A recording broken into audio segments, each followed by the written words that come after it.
Which word of the day? Today's word is spellarella, noun. In the comic series, Tarot, Witch of the Black Rose, Spellarella is a witch in a cartoony comic short series that follows the main story. She has the innate power to make everyone who sees her become immediately attracted to her, yet her innocence causes her to be completely oblivious to that fact. The comic series itself is a mixture of action, tits, magic, tits, neo-pagan propaganda, tits, author rants, and, well, tits. It's a very sexy comic. In addition to general Halloween-styled characters and imagery, each issue is backed up with interviews with actual witches and Wiccan practitioners, and guides for casting fan-submitted spells. You haven't even read that? Wait, what are you doing with the book? So he has the confidence to finish the story. Hear now the words of the witches. This is Kevin, and welcome to Words of the Witches, the Charmed podcast that will guide you through the lesser-known published material in the Charmed universe and decide how it fits into the grand narrative of the TV series. Welcome back, Spellworders, to episode 43 of Words of the Witches. I'm your host, Kevin, yes, but this is it. This is the final novel in the published hard copy Charmed books. If you've been listening to every episode, congratulations, this is a huge milestone for you. And if you're just joining us, yay, hi, welcome. Today, I'm very, very excited to announce my guest and pod friend. He's a host of the Radical Retro Rewind podcast and Brunch with the Hallowells, Ryan Hunter! That's my Oprah, but yeah. That was amazing. Holy crap. Can you please announce me anywhere I go? Yes. Because that was amazing. I think of the Oprah, or the SNL version of Oprah, the Mad TV Oprah, from where she's like, Tom Ryan! Another classic. Yes. Thank you so much, Kevin. Thank you so much for that intro. And very excited to be here on your last novel. Original run novel. Yeah, the end of season 1. So I'm going to have a new season 2, but this is the end of the season 1 official version of the podcast. Ooh, the season finale, dare I say? Yeah, the season finale. Isn't that crazy? Oh, and it's a Halloween book, which, you're a fan of that. Kevin, I am so excited. Now, how long ago was this? I feel like it was a year ago? Yeah, a year and a half ago, I asked you to come on this podcast when I first started it. And I'm like, okay. You're like, yeah, great, that'd be fine. I'm like, okay, any books you want to do? And you said, Trickery treat. I'm like, okay, so I'll see you in a year and a half. And we have made it to that day. And both of us are still here. We're surviving. We're surviving. I cannot believe it's a year and a half because the time flew, but at the same time, yeah, that sounds about right. A year and a half. It's crazy. At that point, you just started your run on Brunch. Yes. And now season 8 is over, so this is actually a perfectly timed book. So I'm glad this actually worked out this way. Yeah, we both season 8 for both of us. It's over, and the show is complete. The live action port of the show is complete. Yes. So there's more to come here, but yeah. And I was on your podcast some time ago. Yeah, I want to say okay, so I'm coming up to my second year in September, and you were my season finale of season 1. So about a year then. Wow. Yeah. Oh my God. How does this happen, Kevin? It's so crazy. And I believe I told our New York story. Yeah, because you're from New York. You're from New York, you know that. Yeah. I love this. I love that. Oh my God, yes.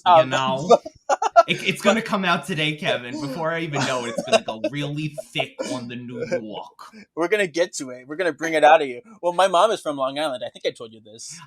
Yes. So, and her accent's very strong. But yeah, I know we said this on your podcast, but we kind of met, but not really met during the Alyssa Milano meet and greet. So this is crazy. Had it been, maybe a few months later, we would have met each other? Yeah.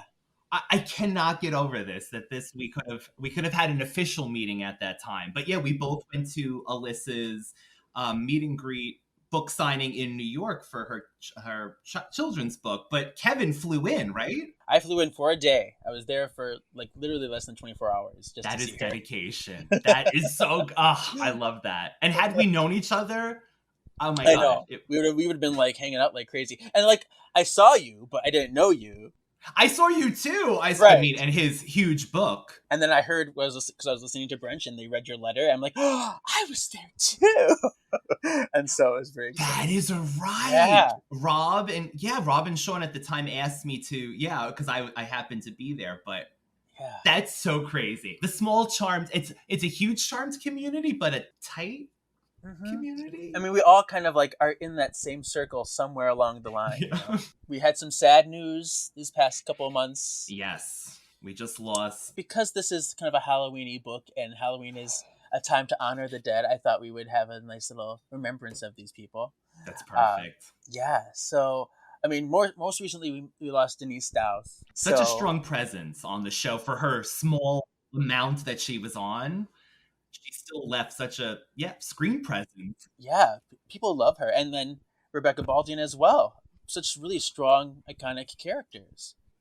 Kevin, that one, that really affected me more than I probably thought it would, just because, Elise might not be there the entirety of the series or even like a lot of episodes if you look at it on paper, but it feels like she was always there. Right. I mean, she had the Aunt Jackie moment in season 1. That's always makes me laugh. Elise, I'm like, Elise was okay. So those two, but there's been a lot of others over the years, so I'm gonna shout them out too. And this is from Charmed OG Forever on Twitter. Put this list together. I mean, it's wonderful. So Anne Haney, who played Aunt Gail in How to Make a Quilt Out of Americans. Oh yes. He passed away in 2001 at age 67. Then we had Scott Plank, who played Eric Lohman. That was the reporter that was out to get Prue. He passed away? In 2002 at age 43. My God. Yeah. Matthew McGrory, who played the ogre in Spin City and a couple episodes. He died at 32. Younger than me. Younger than you. 2005. That's so sad. Yeah. And then we have, there's so many. Michael Gilden, who played the leprechaun. He played a couple different leprechauns, but Liam. Yes. Which he does appear in this book too. So I'm like, that's perfect. I was just gonna say that's perfect. Yeah. I'm like, and he died in 2006, like same year that Charmed ended at 55. Wow. There's David Carradine, who played Tempest. Yes, that was a big one. Yes. Yeah. Very popular from the Kill Bill series and everything, but he died in 2009 at 72. Henry Gibson, who played the Sandman, died at 73 in 2009 as well. Then we have Frances Bay, who played Old Phoebe. Yes. Such a good actress, such a phenomenal talent. And she was always in a lot of things as well. She was 92, so she had a really good life. 92. Passed away in 2011. Amazing. That's great. I'm glad that she had that long life. I did too. I mean, she was a force to be reckoned with. We love her. We had Richard Lynch, who played Cronin in The Day the Magic Died. He died at 72 in 2012. Lisa Robin Kelly, we know, played Daisy from that 70s, and she was in that 70s show and everything. Her story was sad with the whole drug thing. That is always sad when you hear the downfall of someone and how it could have been prevented. Yeah. Yeah, she was only 43 and passed away in 2013. My God. Of course, our Uncle Phil, James Avery. Yes. Our Zola, the only elder I ever loved. Zola's the only one. Yeah, exactly. I still am sad about his death. It's like, why couldn't he have killed Sandra? Like, she fakes nice, but she's really a bitch in disguise. I know it. So Sandra took over at the end. She's just like, I am going to be the elder. Yes, I know. I never liked her. People always say, I like Sandra. Like, but do you really, though? Look harder. She's not so nice. That's right. I agree, Kevin. Thank you. I agree. Definitely. But James Avery died in 2013 at 68. Bruce Gray was an elder Keel. He's 81, died in 2007. Here's a sad one. Billy Drago, 2019. Yeah, what a legend. Yeah, I mean, striking fear in people's hearts for years. And you know what, Kevin? Like, as a big charm collector, I love the fact that even when he was signing cards for the Charmed Inkworks cards, he would everyone was different, it seems, because I've seen so many different ones over the years he literally didn't even sign the same saying on a card, which is amazing. Yeah. And like, how many can you think of? I wouldn't be able to think of that many. None. I have like 3 that I choose from. There you Yeah, these are my 3. Yeah. He died in 2019 at 73. And then the last one is Charles Robinson, who played Mike in Show Ghouls, and he was really great performance in that episode. Stand out. Yeah, he died 2021, very recently too, at 75. Wow. Yeah, so those are all the ones that I found of our charmed losses. Quite an extensive list. But what a beautiful way. And you're right, this is the perfect episode. I mean, this is, perfect. You couldn't get any more perfect. Exactly. So there we go. Honor all those charmed alums, those beautiful actors, those wonderful people. We love you. We miss you. Okay. Now let's get into some fun stuff. Yeah. Halloween was actually very prominent in the books. It's probably more prominent in the books than the show. Which, Kevin, I don't want to take up a big amount of time, but I feel like, so these were my fan fictions to fill in charmed Halloween that I wrote literally from season 4 through 8. So I was so desperate for Halloween. Oh my gosh, can I take a screen cap of this? Hold that up. I want to take a screen capture of this. This is amazing. This is beautiful. That was just the first one. This went on every year, and I literally made one every year on my little paint program in Windows. Oh my god. A different story, a different... So what was your charm discovery story? I don't know if I ever heard I know you were there you were there when it was time. I was there for, I was one of those old men. Yeah, but I did start day 1 because being a fan of Buffy already at the time, when they showed the preview, I was like, oh, this is perfect. And yeah, day 1, and I never looked back. I mean, my God, these 24 years later. Yeah, October 7th, 1998. It was a Wednesday night. I remember it. Yes. The time's changing. Thursday. Yeah, Wednesday, Sunday. Sunday. All those changes. Yeah. I did like the Thursdays, honestly. My Thursdays were my favorite. Yeah. I think so too. I was worried. It was 2 to 4 for Thursday, season 2 to 4. So, yeah. Oh, good times. So this book is Trickery Treats. And it's funny because I kept saying episodes back that I'm like, there's a time period where like I stopped reading the books, and some of these books are going to be brand new to me. And I got to this one, and I've read everyone. I've read this one. I've read Leo Rising. I've read them all. I forgot that I read them all. But after reading these again, I'm like, this is so familiar. I was listening to Leo Rising. There was a recent episode, and I remember you saying, like, you thought you might have not, but then, you realized. Yeah. So, because I thought Leo Rising was going to be the one. I thought for sure that I did not read Leo Rising before. But then I'm like, oh, well, I did. Okay. But yeah, Trickery Treat. It's got a wonderful cut and paste season 8 promo pictures of all of them. People love the season 8 pictures. They are beautiful. They're wonderful. We have behind them some steps of a house that we've never seen before. Yeah, random house. Leaves everywhere. Mm-hmm. Pumpkins. Mm-hmm. Gives me the ambiance. Gives me the feels. Yeah, like this is like a house you're going to go trick-or-treating to. Trickery Treats. And this would be the perfect Halloween escape if you were thinking of going trick-or-treating. This is what you want to see. And they knew that. Exactly. Yeah. You know, maybe the Sanderson sisters are hanging out there. Yeah, that's exactly. That would be amazing. Yeah. But then it has the tagline, "This Halloween, things get a little trickier than usual." Yeah. The back of the book says, "A portal opened as a means for amends leaves a vengeful spirit to roam. Helping him cross over is the only way to restore peace within the home." A little awkward, but fine. Yeah, not one of their best. Yeah. Not one of their best little poem slash It's hit and miss with spells. these poems. Sometimes they work and sometimes they don't. Yeah. Kevin, do you think it's the writer of the book that has to come up with it? I've always wondered that. Or do you think it's just like the person who has to do like the summary and they're like, Oh, that's a good question. I don't know if I know the answer. How do I find out the answer? Oh, We need to go to Simon and Schuster. Yeah. Ask them. Tell me what's up. Tell me Tell the us truth. the charm secrets. It's Halloween, and Piper is busy decorating the manor, which has become the neighborhood hotspot on the most bewitching night of the year. Meanwhile, Paige decides to use the party as a chance to honor the dead. See, honoring the dead! Yes! She casts a spell that creates a portal for a clan of leprechauns and other wandering spirits. There was an ellipses there.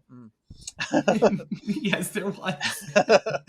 The guests are thrilled and impressed with the realistic effects, but Phoebe, Piper, and Paige soon realize that they have a big trick to deal with.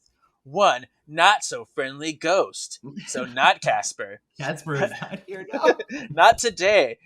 He's going out of his way to turn the manor into a haunted house. The charmed ones must stop this evil soul with a vengeance before he takes the life of one experienced ghost hunter who knows his story and has met him before. She met him before? I mean, we'll get into it, but... Yeah, I don't know if she met him, but she knows him. She's read about him. I know your stories, yes. Yeah, she knows it all. Yeah, this book was Halloween. Haunted was by Desire was Halloween. Haunted by Desire, yeah. And Between Worlds was Halloween. Oh, and Samhain in the year, yeah, Season of the Witch. Which, by the way, we never got our volume 2. I know. Why would you put volume 1 and not continue? It still drives me crazy. I don't understand it. They go to the Warren Witches, but it's not the same. I want the other Sabbats. I want some more Sabbats in there. Totally thought we were going to get the other one, and I was ready for it. And that cover was always one of my favorites. Just the 3 colors. Yeah, it really stood out for sure. It really did. But this book... Yeah, oh, yes! Halloween! Halloween! Here we are. Diana G. Gallagher wrote this book. She also wrote Beware What You Wish, Spirit of the Wolf, Dark Vengeance, Mist and Stone, Mystic Knoll, Hurricane Hex, and Old Family History in the Warren Witches anthology book. She's one of these writers that I always did enjoy her take on Charmed. And I think I remember there was one one of the things in the back about the author in one of the books, and she had Charmed because it was about sisters who happened to be witches. So I think she really, honestly, reading this one, she really grasps, I think, the concept of this show really well when she writes it. Even the history and things that she weaves in, really good compared to maybe other authors. Other authors, right? Yeah. And she was a co-author of the Book of 3 Official Guides with Paul Rudick. Yes. So it's these two combining to their efforts together. So I love that. Yeah, 2, I guess, really the biggest names, the 2 of them, in Charmed books. Yeah, for sure. So this was published January 1st, 2008, and reprinted March 3rd, 2008. So, and this takes place during the Halloween following the end of season 8. So good. Yeah, so we get a little bit of story afterwards. Roughly 6 months after the finale, they say. I mean, we'll get into it. It's perfect. I just love this. I love it so much of what we could have had on the show had we gotten another season. Yeah. So would you like to start with chapter 1? Yeah, sure. So chapter 1. Piper and Leo are unpacking Halloween decorations, many of which the girls made as kids, which was adorable. I feel like that's such a classic thing that it's very Thistle, or very Lily and the fairy thing. Wyatt, now happily talking, is excited to show little Chris. Loved that. Yes, because we did get a little of him talking in season 8, kind of saying more things. But now he's like, I'm going to say everything and say sentences. And Look who's talking now. Yeah. Piper intends to throw a Halloween bash as well as trick-or-treating. So at one point also they mentioned Leo pulls out a 12-inch skeleton, cardboard skeleton. Mary Poppins bag. Yeah, that's what exactly. The never-ending Halloween supply. Leo has been procrastinating fixing the scorch marks on the wall from Christie's fireball 5 months earlier. Great callback. Yeah, I really enjoyed that. Mm-hmm. So we cut to Phoebe and Coop at Phoebe's apartment. Well, thank God that she got this loft when she did. Came in very handy. It did. Phoebe is washing apples for the party, and Coop is all cuddly, lovey-dovey with her. Phoebe hands a colander to Coop and gets a premonition of Coop in a violent rage, yelling at someone that Phoebe can't see. Phoebe decides to keep her vision to herself. Paige is at a mall and calls Henry to see if he'd like lunch. Paige reflects on her current status as a white lighter, wife, but does start to feel guilty for letting Andrew O'Brien and the magical community down before the ultimate battle. Kevin. Yes. I'm very excited that this book addresses this because I think that's one of the things from the last 2 episodes. I was still mad at the magical community. I know. The whole Gone with the Witches episode, it's like, how can you not see that they're under some kind of spell? How could you still... Yeah. And I get mad at Coop, too, because Phoebe was under the spell, but Coop wasn't. He should have said, like, hey, there's a nymph over there. Let's stop looking out for a minute here. Exactly. I don't understand. So, yeah, so it's nice that this is addressed, for sure. Get some closure on this. I think this was needed more than I knew, Kevin. Yeah, right? I'm glad. Paige is like, my little leprechaun friends. I complain about them, but I do love them. So... Exactly. I mean, we know at the end of the day, Paige loves those leprechauns. So I'm glad it's continuing, and the author did her homework very well. Yes. All right, so chapter 2. Piper is baking cookies in the kitchen to find Wyatt having a pants crisis. She turns around. She's like, "Where are your pants?" She's like, I don't find the ones I want to wear. I want my like army ones or whatever. And she's like, I give those away, but I can't tell you that. Ooh, shoot. Kevin, these pants were the bane of my existence this whole book. I'm like, please tell me these pants are going to pay off eventually. I know. Please. It's like, wow, he's really upset about these pants. Of course, kids, who knows? They get attached to things. That's right. So he's like, I want to wear my... He's like, they don't fit you anymore, Wyatt. I gave them away to the fire department. She wanted to see someone else maybe there. Oh, yeah, we'll get to that. Okay. So Chris wants a cookie from Piper's hot tray. He's like, cookie. And he like orbs the cookie off the tray. And Piper's like, oh, hello, no. And she freezes it because he like orbs at her and she freezes it before Chris touches it. She's like, no, hot, that will burn. Do not do that. And this is so cute because Leo, he like grabs the cookie in the air. He like tears it apart in little pieces and blows on it and cools it off. He's like, here you go, baby. I love Daddy Leo. So adorable. We love him. So good. Such a good father. Truly. So Phoebe and Coop come to the manor and they take Wyatt and Chris to a Halloween event at the community center. So I guess it's like this, like kind of like I think like a convention where people have booths. That's what I was thinking too, Kevin. But in like a community area. Yeah, probably. so it's a smaller area, and people have their things they're selling or they're promoting, and you can get like little goodies and pens and. Sign up for the raffle. Yeah, it's a exactly. There's going to be a raffle. It's going to be some basket with 50, apples 50, in it. Yeah, exactly. So it's kind of like a mini trick-or-treat community session here, which is adorable. It is. It's great. So they kind of go trick-or-treating at every booth, and Wyatt is so sweet. He gets 2 treats for both him and Chris. I thought that was so cute, that little detail. Good Thinking brother. of his brother. Yes. He's such a good kid. How could he ever turn evil? I don't know. He let his hair grow long, and then it's all over. That's see, as long as you keep your hair cut, you're fine, Wyatt. Exactly. Your haircuts shape your future endeavors, for sure. They don't teach you these things in school. Charm taught us this. Mm-hmm. So Wyatt goes to the firefighter booth, and who do they see? But Greg! What? I love it. This author, she impresses me so much, Kevin. Greg makes the book. How cool is that? Who also has different hair, maybe, possibly, again, since we've seen him last. Yeah, maybe he cut his hair even shorter. He's like, first I have really long hair, then I have this hair. He's probably bald now. That's what it is. Greg's bald now. Or like a Richard, really like that thin, almost bald. They have donated clothes that was given to the fire department, and they're using it as a way for people to kind of create their own Mod Podge Halloween costumes, which is really sweet, too. Cute. Very cute. Yeah. So they go and they kind of construct little costumes there. Wyatt's like, "Do you have my pants?" He's like, "No, another boy actually claimed it earlier. Sorry, I feel bad." This is what I thought. Okay, the pants, the magical pants is going to be something. Sisterhood of the Traveling Pants. There Oh my god, yeah. The charmed version. It's right.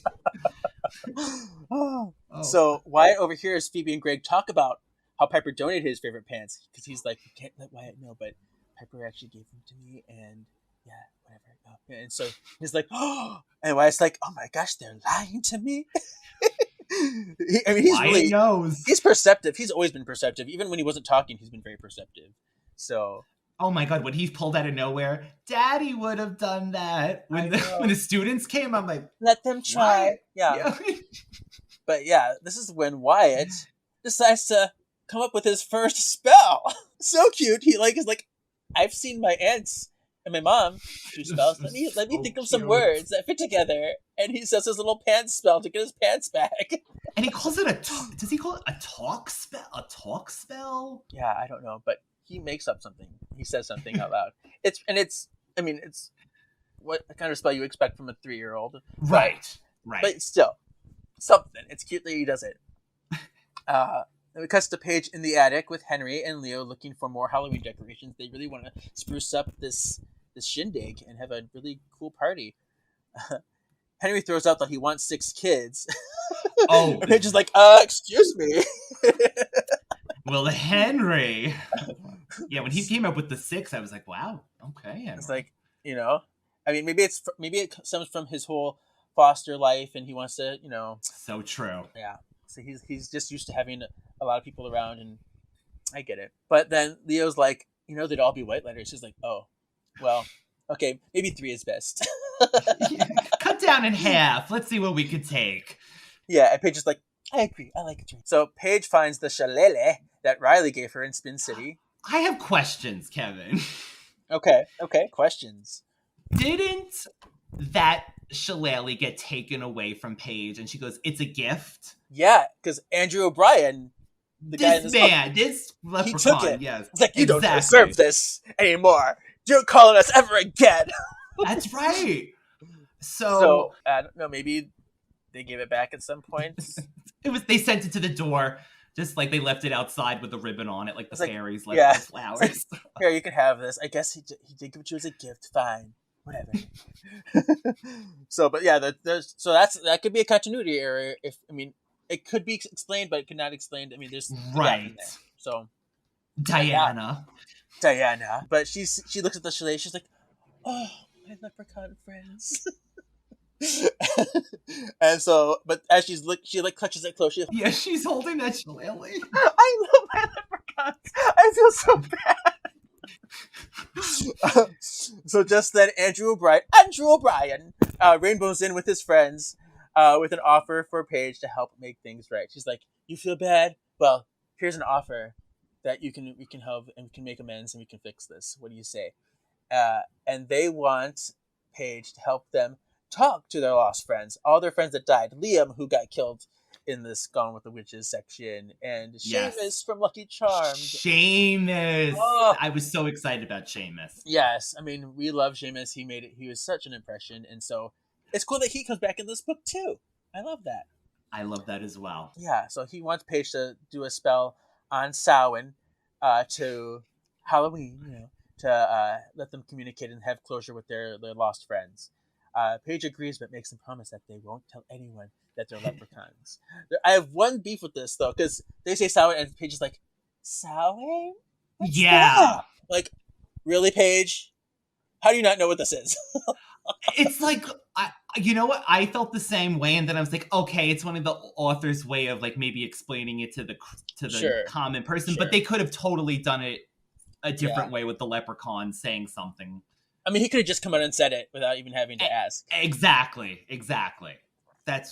I agree. Yeah. So I think she writes Andrew O'Brien really, like, I could hear his fake Irish accent in these words that she wrote really well. I think she really captured his character. Oh yeah, for sure. Yeah, he was definitely a key player, and he felt like him. And then you know what was actually interesting, Kevin? What? That actor, Michael J. Anderson, was born October 31st of 1953. So he's a Halloween baby, and his character unwillingly starred in this book, without his knowledge, but he was born on Halloween. Wow. Gets a feature in a Halloween book. How cool is that? Chapter 3. The ghosts of Seamus, Liam, and Marty want to eat Piper's cookies in the kitchen. This is so funny. But Piper is perturbed.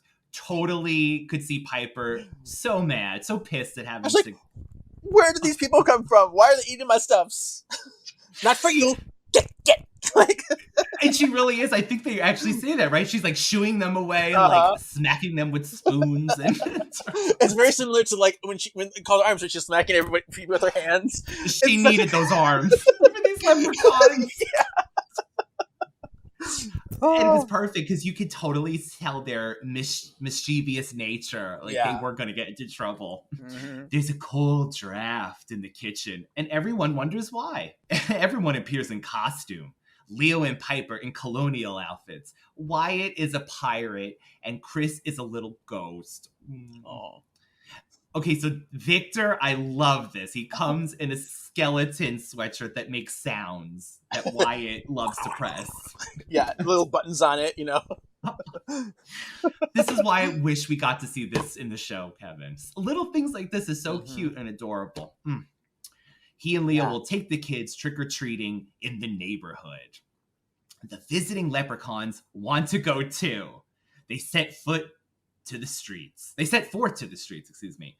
Andrew O'Brien greets the first kid at the door. It's Tony, as an army guy wearing Wyatt's old pants. Gasp! Those damn pants again.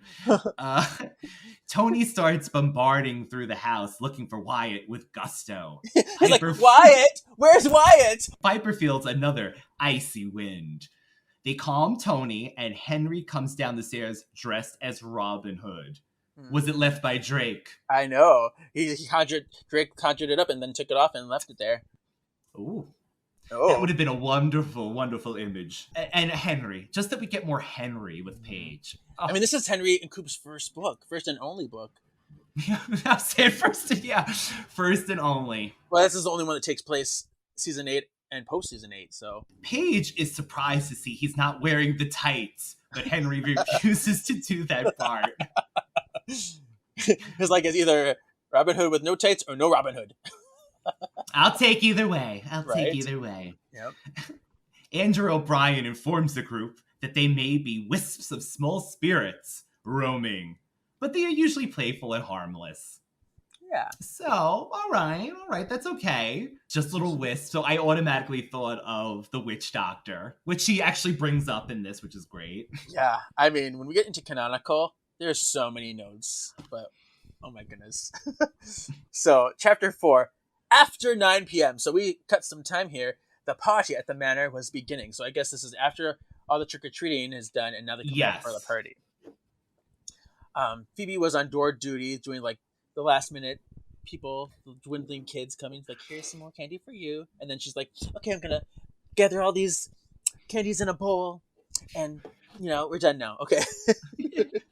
Piper had her separating them by nuts, not nuts. Which is exactly what you did in Kill Billy Volume 1.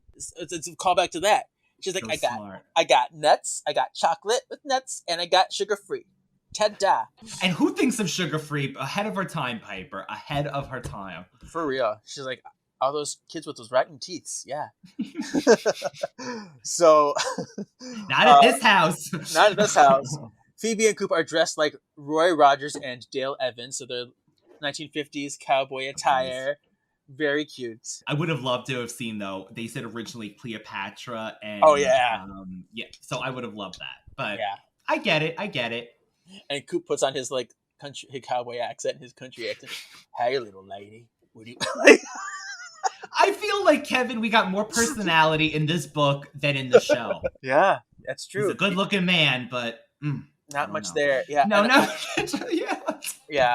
yeah. He was written kind of poorly in that, and can I say, he was a horrible Cupid. He did not know anything about love. Why are you having this guy? You're doing this whole Cyrano thing to this guy to lie to Phoebe to get no. You should know love better than this. I'm like, how are you a Cupid? But anyway. But you're not the one to gossip. Nope. I'll just leave it at that. So during the party shenanigans, the guests have been noticing strange, ghostly hijinks. Everybody's having like these weird little phenomena. They're getting like little drafts. They're getting little pushes. They're getting little experiences. These wisps. Andrew O'Brien tells the kids how in Ireland turnips were used instead of pumpkins at first, to make jack-o'-lanterns, but then tells the story of the jack. I'm going to actually read this because I thought it was very interesting. And I agree. That was really good. Yeah. Let me see. It's page 49. So called after Jack the blacksmith. He was a nasty man, a thief, and a mite too smart for his own good. Tricked the devil up a tree, Jack did, and made a magic sign on the trunk so that he couldn't get back down. And then Jack made the devil promise not to let him into hell. So when he died, he couldn't go to heaven, and the devil wouldn't let him into hell. He was doomed to wander the earth with nothing but a candle and a carved turnip to light his way. Jack's lantern. Jack-o'-lantern. And then the kids were like, a turnip. There was this one girl that they kept referring to that was, for some reason, they gave a lot of detail about her and how she had to watch her sister and brother, and then she was never mentioned again. Yeah. Right. Was her name Vanessa or something? Vanessa. Yes. Thank you, Kevin. Vanessa. Yes. So yeah, she's like, yeah, I want to know all this stuff. The leprechaun's teaching me things, Mommy. Like, I want. Thank God. Yeah. Thank God we could trust Andrew O'Brien. So there we go. One guest wants O'Brien to tell her more about ghosts because she thinks she saw one in the window. Creepy. Okay. That would have been creepy. Yes, definitely. Another guest named Fran. Oh, we have Fran over here now too. And she's very much into ghosts because she lost her husband a few years ago, and she's been trying to make contact with him. But yet she's extremely scared of everything, though. So does she really want to make contact with him? Right. She's like, oh my gosh, there's a ghost. I know it's a ghost. We got to get the ghost hunters here. I'm going to exercise this house right now. Like, she's very into it and very, like, dead set on it. Boom, boom, boom. Yeah. And Fran was determined to get evidence that the manor was haunted. She's like, I know it. We gotta tell the peoples. Phoebe goes upstairs to see a woman in a green cloak scattering rice in the hall. She's like, excuse me. What are you doing? Who are you? So I thought that was really cool, Kevin. And I thought I had heard this once before about the rice, but about vampires. Oh. So evidently I still have a memory because it says in China and some European countries, they said if you threw rice that vampires would stop to count them. So I wonder, a little mix. Maybe she got the idea from that, but it was a cool idea. Oh, so chapter 5, here we go. The woman introduces herself as Fiona Dune. Phoebe's empath could sense that she's not an evil threat. Okay, so here's my question for Kevin now. Yes. Did Phoebe get her empath powers back at this point? Or after the finale, did the people just go, elders, give her powers back? Apparently her empathy is back. We don't see it return. But I don't remember in the comic books. Where I think she gets her power of empathy back in the comic books too. So there's some period that we missed in these 5 months where it came back. I think that was a nice consolation prize. Okay. Yeah. You defeated the ultimate power. Yeah. And it's sad because she gets premonition back and then she has like almost no premonitions in season 8. Oh, exactly. What a such a shame. Yeah. Fiona is a ghost hunter, and the manor has been on her radar for a while. Her mediumship and senses tell her that there's definitely something going on there. Fiona says she's scattering the rice, yes, because the spirits feel compelled to count every grain, and it would keep them from busy work for a while. Downstairs, Andrew O'Brien was getting into an argument with a skeptical guest. His name is Ken Carson, a college psychology teacher who's been on a mission to discredit Fiona as a fraud. Ooh, some guy, this guy. Yeah, yes. Piper and Paige join Fiona and Phoebe in the kitchen. Fiona seems to sense a lot about the house and the sisters, and she does not want to upset the living or the dead by turning their haunting into a media frenzy. Thank you. We appreciate that. Coop offers to take Eve's trash, and Eve flirts with him. Oh, this moment. I mean, she might as well have taken off his shirt too while she's at it. But Coop remembers Leo warning him about her. So, Kevin, another great callback. I did appreciate this one quite a bit. I mean, like, first of all, why are they inviting Eve back? But I guess they're still friends, sure. But why isn't she divorced with her husband yet? How many times does she flirt with all these other guys? How many times? She's definitely cheating on him. Yeah, definitely. Yes, there's the given at this point. Anyone who comes in contact with this woman. It's like, let me dab your shirt. Oh, take it off. Yes. Like, I could not believe, and exactly, I'm like, the husband wouldn't come after the whole Leo thing. Oh, yeah. All right, Eve. Yeah, so she's living there. her best life. Yeah, I'm gonna flirt with Coop now. Why not? Oh my god. Coop remembers, okay, yes, Leo warning him about her. Wyatt wants to show his friends a monster. And Coop freaks for a minute, thinking that Wyatt was about to conjure one. But Wyatt was just talking about his monster book. Whew. And he thought monster had 1,000 arms? Maybe it wasn't 1,000. Yeah, like a kind of like a centipede monster or something. Centipede, that's right. Ooh. But I love Wyatt's like death stare at Coop. He's like, it's just my book.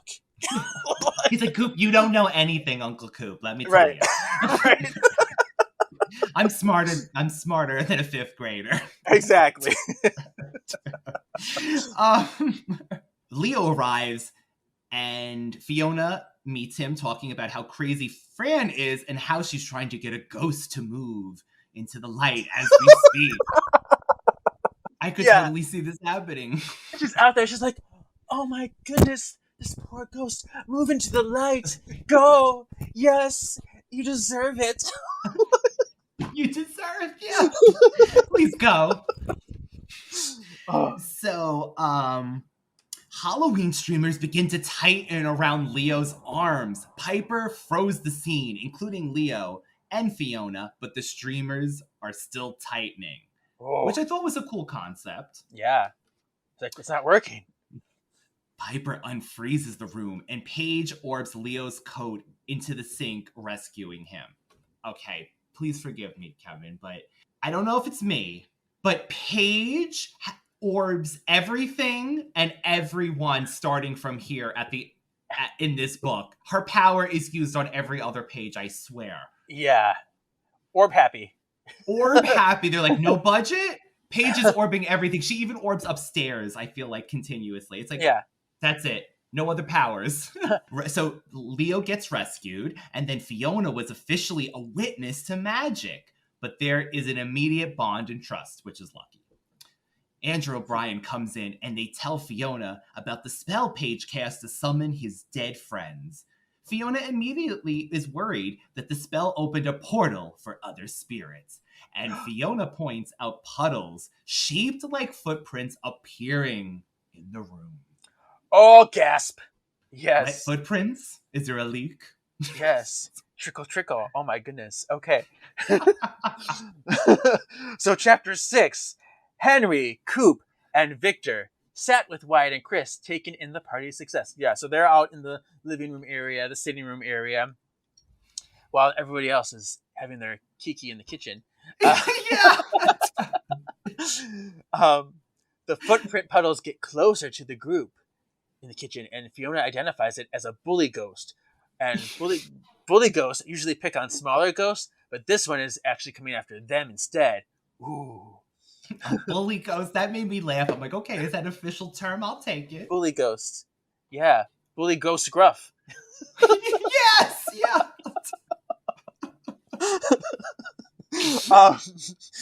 The ghost hurls a bunch of knives at Leo. This kitchen is demolished, I swear, by the end of this. Yeah.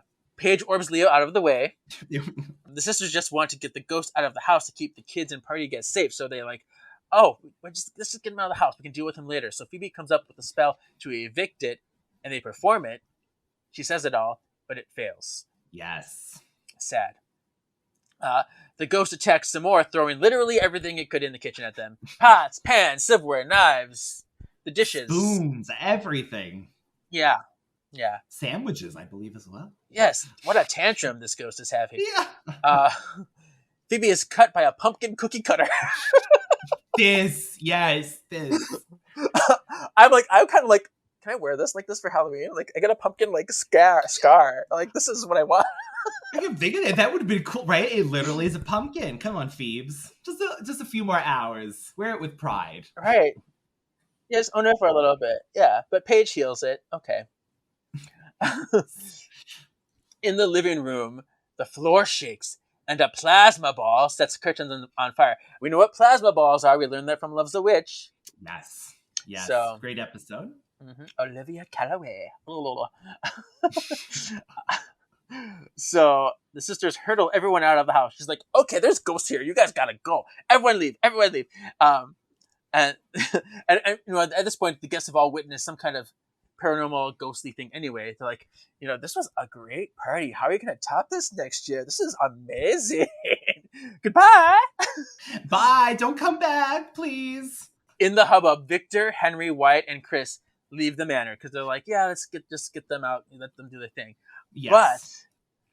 But this Leo leaves with them, and when the other guests have gone, he goes to check on the boys. He's like, meets the boys.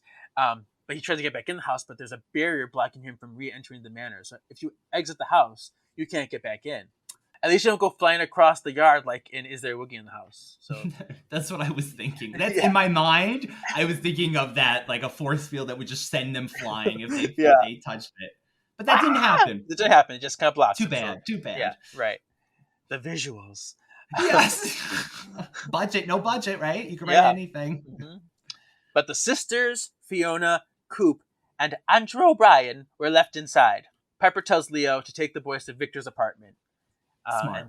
But then, out of the corner of the room, Ken Carson, skeptic extraordinaire, saunters into the living room. He's like commending the sisters on their elaborate haunting hoax. Like, I gotta say, this is one of the most believable hoaxes I've ever seen. Congratulations. And now we're wondering what's up with Ken. Why does he have this? You know, why is he really after He's got this Fiona? vendetta. Yeah. Really? You're really this butthurt about any kind of person doing paranormal stuff that you have to like track her down? I don't know. It's weird. Yeah, he wasn't invited to this party, just came in like her. So Ken's condescending skepticism was insufferable. They ask him to leave so that he won't get hurt, but Ken refuses to leave until Fiona does. Really gutsy, this guy. Yeah, he's really smug, and I just want to punch him in the face. Yes, throughout the rest of this book, yes, he's continuously coming up with these things to put them down. Mm-hmm. The sisters change out of their costume. They believe the ghost is recharging its strength. So Piper gives Phoebe's clothes, which is nice. Because she didn't bring a change. Yeah. I like that little detail. Mm-hmm. Sisters share clothes all the time. That's right. Paige looks in the Book of Shadows and says that the Chinese use a dragon talisman to keep ghosts away, like Mark Chow and his mother. Or is it Mark Cho? I'm like, I never remembered if it was Cho or Chow. Because the actor is John Cho. Yes, okay, so I'm not going crazy. The actor's name is Cho, but the character's name is Chow. Thank you. Yes. Ken wants to record the conversation, but Piper says he can't.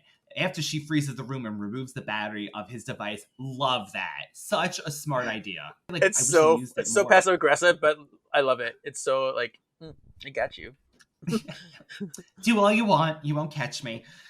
Paige reviews the methods of banishing a ghost, pouring mandrake root over his grave, destroy the object of his objection, or cast a spell from the ghostly plane. Beautiful callbacks. Mm-hmm. And completely accurate, so well done. Yes, thank you. She got it right. They try to summon Grams, which I thought that was great. Another great idea. Yeah. To get her to say the banish a ghost spell, but she's a no-show.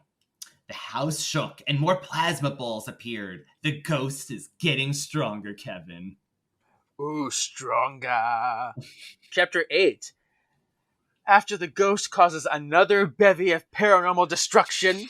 I was going to say, Kevin, I love these words. You come up with some good ways to explain these things. Oh, thank you. You're very welcome. The sisters decide to try a seance to contact it. Like, we don't know what this ghost wants, why it's so angry, but let's try to summon it. So I think this is where they summon the ghost here. They say the spell. They summon the ghost forcefully, but it appears and dashes right into Coop, possessing him. So it swirls in, and they see him, and he's like, "Oh, you!" They saw that man, that hunk of a cowboy-loving man. Exactly. He's like, there's too many women here. I don't like women. I'm going to the manly man. And it wasn't Ken. It wasn't. No, right. But yeah, we start to learn a little bit about this ghost then too, how kind of sexist and old-timey he is. Oh, this scene creeped me out. I got chills with this. So the ghost is in Coop's body, and the Coop is like sneers smugly, and he's like, "What do you want?" He like turns, and it's like gets really short with people. But he does tell the group that he murdered his wife. This is a story. Okay, so he and his wife had a maid. Yes. The maid brings him his tea, but she failed to bring him sugar, and so he got mad. So he tells his wife to fire the maid. And, yes. And his wife is like, yeah, the wife is like, dude, bro, husband, man, like, that's kind of ridiculous and shitty to fire someone for forgetting to bring you sugar. I'm not gonna fire her. So then he gets mad at his wife and like strangles her to death and kills her. So this was very extreme, Kevin. This was very extreme. Like, this guy, how is he real? Okay. And so he kills his wife. But because of the dramatic way that his wife was murdered, she's like haunting him. She's haunting the house. Yes. And he's like, "Oh my god, my wife is haunting me. I can't live like this. I gotta kill myself." All this over tea. Was it worth it?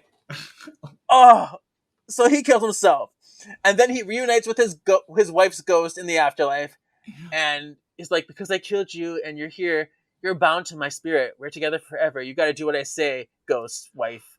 I'm like, really though? Like, he killed you. How are you just gonna obey him? But apparently she does. She's like this, like, "Oh, I love my husband." Because she clearly must have put up with enough to get to that point that... Yeah, but then why would she... It seems weird. If she's this, like, passive, why would she defend the maid? Right. She would have been like, "Oh, no, he's going to kill me." And sure so enough... I thought she would have been a little stronger woman than this. But, okay, maybe she lost her senses in the afterlife. I don't know. So there's that. So that's what happened. So now they're bound together. But Fiona came to... Because Fiona is like this medium. She's this paranormal investigator lady. She has cases. She goes to investigate things. She actually went to this house where they were murdered in. And she's going around. She tells people that this is their home in Nob Hill. Nob Hill? Oh, okay. I was going to say, there was a weird name. It was Nob or something. Yeah. And I guess she's telling the people that live there that, this ghost killed himself and, everything. And then this is where for the first time where the wife ghost hears that he actually committed suicide. She's like, "Oh, you killed yourself? Your soul is doomed. I can't stay with you." And so that's what convinces her to move on. That's it. That's all it took. Yeah, she's like, "Oh, bye. I'm leaving. Goodbye." Now I can finally leave. So hearing this story, Fiona is like shocked. She's like, "I know who this ghost is. This guy is Sheldon Winters." Dun, dun, dun. So, and Sheldon is in Coop's body. He punches Ken out just because he's in the way, and he lunges at Fiona for ruining everything. He's like, "Yeah, my wife left me, and now I'm alone, haunting the afterlife all by myself. I'm so lonesome." Ah! And he picked the first woman he saw, I think. Exactly. It's like, "It's your fault. She left me," and so he tries to strangle Fiona now. And he's in Coop's body, like, strangling her. Paige is about to orb her away. Yeah, again, she is. Orbing everything. But Sheldon, like, releases her and disappears back into the ether. I guess he lost his power. He lost his hold because he ran out of energy. But as he disappears, he whispers, "Fiona will spend eternity with me." I mean, great ghost. If you want a ghost, you want them to say that, right? I mean, yes. But this was an intense chapter. Yeah, really. I at this point in the book, I wasn't sure what was going to happen, where this story was going. Again, I'm still with the pants. Oh my god, it's going to deal with the Wyatt's pants. No, they didn't. We got this ghost, Sheldon. Chapter 9. The whole gang was shaken. Ken too, but he still believes it's an elaborate prank. Even after Coop punched him out, like he was okay with that because it was part of what he thought was a prank. This is certainly too far, you guys, but you need to stop this right now. You knocked me out, but okay, I'll stay. Coop has no memory of what just happened and feels bad for the attack. Fiona knows Sheldon wants to kill her. Together, they realize that Sheldon wants to kill her at Nub Hill.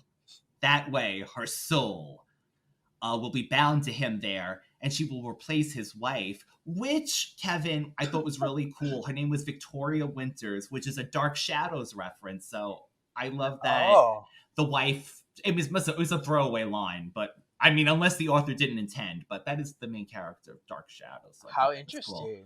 I mean, she's an author. She must know. Yeah. Yeah, and she did Buffy and like things like that. I wonder, yeah. So that was kind of cool. When they said it, I was like, wait, Victoria Winters. Halloween is the one night that Sheldon can leave his home and haunt Fiona. The sisters realize that if he doesn't get what he wants, he will return year after year to torment her. Phoebe tries to locate Sheldon Winter's grave. Phoebe recounts how Martha Van Leeuwen got rid of Elias Lundy to show why Fiona's destruction isn't an option. Great callback. One of my favorites. They refer to Elias a lot in this because this is probably one of the more appropriate references because it directly relates to what they're dealing with in the current situation. And so it's called back a lot. And Kevin, it actually, I feel like, adds so much to Charmed when it does come back again. Mm-hmm. It's a great callback that actually would have been great on the show. The power is out. Paige and Piper work on the Mandrook potion by flashlight. And they're not trying to say that it's a potion. They're using tea as a keyword. Yeah. Tea was words. A trigger word, right, for Sheldon. I'm surprised this didn't set him off. No sugar. I know. No sugar. No sugar whatsoever. Yeah, sure. We're going to kill you girls. Oh my god. So the tape Phoebe boots up her laptop and researches Sheldon and Victoria Winters. The table shakes and Phoebe's chair was pulled out from under her in an attempt to thwart her discoveries.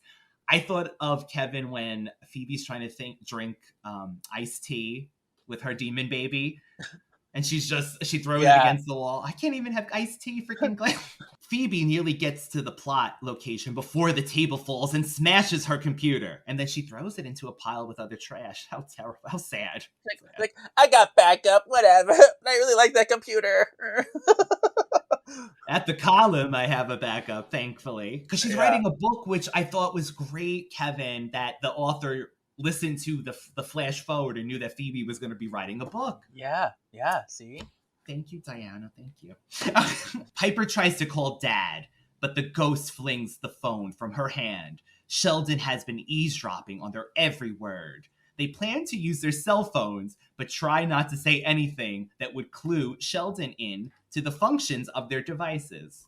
Because remember, people, this is so early. Yeah, this is when we had to go like this, click, click, click to send a text message. Exactly. So I'm sure it took a long time before they can try. The floor below Fiona's feet gets hot, moving her gradually to the front of the house. Fiona runs out the door. Ooh. Oh. Hot feet. Hot feet, this ghost making all the things happen. Rude. Chapter 10. Seamus!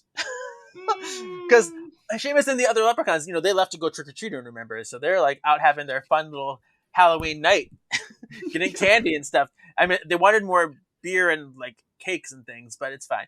They got candy. Meat pies or something too. They wanted everything. And they're using their hats as like trick-or-treat baskets. Adorable. Which is super cute. But they run into this poor boy who's upset that the pants he was wearing kept making him run away. Here we go. Is this Tony still, or is this the new boy? I wasn't sure. They didn't make that clear. I thought it was another I kid. thought so too. Yeah. Like, how did they get the pants? Yes, exactly. The travel, like you said, the traveling pants. Yeah. So the boy's father had him ditch the pants. He just leaves them on the floor, and then Liam's like, "Hey, I'm gonna put these on." So there goes, more traveling pants stories. So Liam puts on the pants, and he surprisingly fits. They're too small for Wyatt, but they fit the leprechaun. Okay, thank you, Kevin, for bringing that up. I was questioning this. How are they fitting? The leprechauns are not... Traveling pants, it fits to your size. That's what it is. That's what they do. This is amazing. We have a whole new spinoff over here. Yeah. Through the magical community. Yes. So, but Liam puts on the pants, and he's propelled to move wherever the pants took him. So he's like, I can't, it's taking me somewhere. So the pants start moving Liam around. The other leprechauns follow him. Like, we gotta keep up with this guy. What's going on? So, cut back to Paige. She gives Phoebe Fiona's green cloak, because I guess it was left in the house. And Phoebe gets a vision of Fiona on the roof of the manor. Thankfully. Yeah. Like, oh, I guess, like, I don't know if this is happening now or if it's the future, but let's go to the roof. I still don't know, honestly. Did I miss something, Kevin, how she got to the roof? I know why she did it, but did she go out one of the windows? Yeah, they did say something about a window, but she was already out of the house by this point. Because they go out of the window to go back to... Well, there's no Paige orbs there. I don't know. There's windows involved at some point. So maybe Leo left the ladder from earlier. Okay. With Henry, because they were on the roof earlier. Yeah. Okay, maybe she climbed up. Yes, we'll go with that. Sure, I like that. So she's on the roof, though. She got there somehow, maybe by the ladder. And the sisters find Fiona there. They go up there, and she's like, I have to be here, because I'm keeping Sheldon's ghost at bay. If I threaten to jump off the roof here, he won't act out, because he wants me to die at the other house. If I die here, he's screwed. So we got him. This woman's very brave, I will say. She really is. And she kept her cool the entire time. Through all this craziness. She's like, she was concerned, but she wasn't ever scared, they say. Yes. So, which is pretty amazing. There's bats that come out of somewhere. It was like, okay, no. She said there's a family of bats that Leo tells Paige, and she orbs them into a cat carrier and gets rid of them. So Paige knows, as her stint as a vampire, where the bats need to be relocated. Yeah. So there's bats here. They're just there. But apparently they like fly around, and they almost knock Fiona over. She's like, oh no, I can't actually fall. So she like tips over because the bats fly by. I would have been sitting in the middle of this house, Kevin, if it was me. Not at the tip of the edge of the window. And I bet you the neighbors all around thinking it's part of the Halloween like stuff going on. Like, oh, they're putting on a show on the house, you guys. Didn't that woman have a cloak on earlier? Yeah. So, but she falls over. Piper freezes her so she doesn't fall, and then uses that. Oh yeah, she uses it as leverage to get Sheldon to leave. She's like, if I unfreeze her, she's gonna fall. You better go. So Sheldon's like, my friend's gonna go. Yes. Paige sends a text to Henry, and then orbs Fiona safely to solid ground. She's like, one moment, okay, I got you, Fiona. R-R-R-R-S-S-S-S-T-T-T. So all of a sudden it cuts to Victor's apartment and a knock at the door. So they go to open the door and they find the leprechauns there. They just walk right in. Leo walks right in, and he goes up to Wyatt and he's like, here's your pants. I wanted you. And now they fit again. Yay! Yeah. So now we know that Wyatt's spell did in fact work. It just took a long time. They had to walk. They literally had to walk to him. They had to walk back to him. Exactly. They needed a host to get to him. You're right. It needed a host body. It's so true. So, but he finally got his pants back. Liam gives him the pants. He's like, my pants! And then he's like, oh, this is too small for me. Here you go, Chris. And then Chris disappears. That's all. Why didn't Piper know that this is all it took to bring joy to the whole family? These I know. pants? You could have just given them to Chris. Exactly. And had him, like, play with them for a while instead of donating them. It's fine. Henry looks at his text from Paige. He's like, I don't know what this means. It has Leo? all, yeah, it's all with Sheldon's info. It has his name, the address of where he died, and it says like find, dig, grave. And Leo's like, oh, she wants us to find his grave and dig it up. I was like, oh, okay. And I could Yes, that picture way. him going just like He's like, Kevin just did, like, okay. it's like, all right, that makes sense. What witches do, sure. What we do in the shadows. Yes. Oh. So all the adults go while the leprechauns stay behind and watch the Wyatt and Chris. Okay, we got babysitters, free ghost babysitters. It's fine. Yes, that's right, ghost leprechauns. I didn't They're even think ghost of that. leprechauns. Yeah, this is really cute. Phoebe makes a decoy talisman made out of feathers and one of Kit's old cat I toys. love that. That was super cool. And she's like, yeah, Kit moved on. She became a person and she moved on from us, but I still have her cat toys to have her memory. And I remember at one time when she might have been a boy. I don't know gender. It's fine. But she makes like this makeshift talisman, and it's like a fake talisman. It's part of a ruse to confuse Sheldon. So they have like this whole fake ritual set up. So smart. Yeah. So smart. Because they know Sheldon's listening to them, so they just like try to throw him off. Like they're gonna make him think that this is the one they're banishing, but really we're gonna be over there trying to banish him instead. So, yeah. Get that cat toy out. Yes. So she gives the cat toy thing to Fiona, and Coop goes with her. They're like, Coop can watch you. She's like, but Coop's the guy that almost strangled me. Are you sure? Yeah, I would have had the same questions, I think, for a moment or two. I'm like, this is Sheldon's like possessor person of choice. Like, okay. But Coop is like, I know I could be scary. Here's a knife. If anything goes scary, just stab me. It's fine. Yeah, give it to Coop. Getting more personality as the book goes on. He was willing to get stuck at least. Yes. By a knife.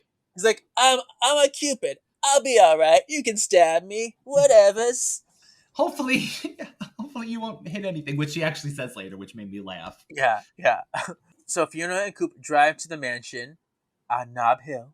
On the way, Coop says that Fiona will meet her love match soon, which was so random. Like, you were talking about your love life. And then Kevin, I thought, okay, they're setting up that it's going to be Ken because that's why he follows her. And he goes, no, she's like, is it Ken? No. Oh, okay. Okay. So that was it. I was like, I'll find love eventually. I'm a Coop, just so you don't, I'm a Cupid, don't forget. I know love. It might be next week. It could be 5 years from now, just so you know. Yeah, it was a little out of place. I didn't understand that part, but sure. He's like, I know love. That's all I know. Yeah. When they arrive at the mansion or the house, whatever it is, this Sheldon once again invades Coop's body. Oh, he feels the tingles. Chapter 11. This is where it starts to go down. Yes. Sheldon takes over Coop's body, but he tries not to let Fiona know it's him. Coop's soul is in there too, and this time it's aware of what's happening. So that was cool. I mean, he is struggling. Like we mentioned earlier, he does know that Fiona's going to possibly stab him, and he's like, I hope he stabs me like a certain place, I hope, so it doesn't whatever. Yeah. But he wants to fight. He wants to fight through. Sheldon and Fiona go into the mansion. Oh, so it was the mansion. Through an open window, Fiona begins the fake ritual. Sheldon soon attacks Fiona, and Fiona reaches for the knife. The sisters orb to the cemetery and reconvene with Victor, Leo, and Henry after Phoebe uses her empath power to get a feel. This is Leo and Henry start to dig at Sheldon's grave because they just arrived. At first I was going to say, wait, why weren't they digging this whole time? But no, they just arrived too. They said right moments before. Piper has the potion in tow. They ask Paige to see if she could help orb his bones up like Prue moved Elias's bones last time. Kevin, so good. So good. It reminds me just like when she goes against Barbas and they do the whole Prue did it. Mm-hmm. What a smart way of using Prue's telekinesis in Paige's form.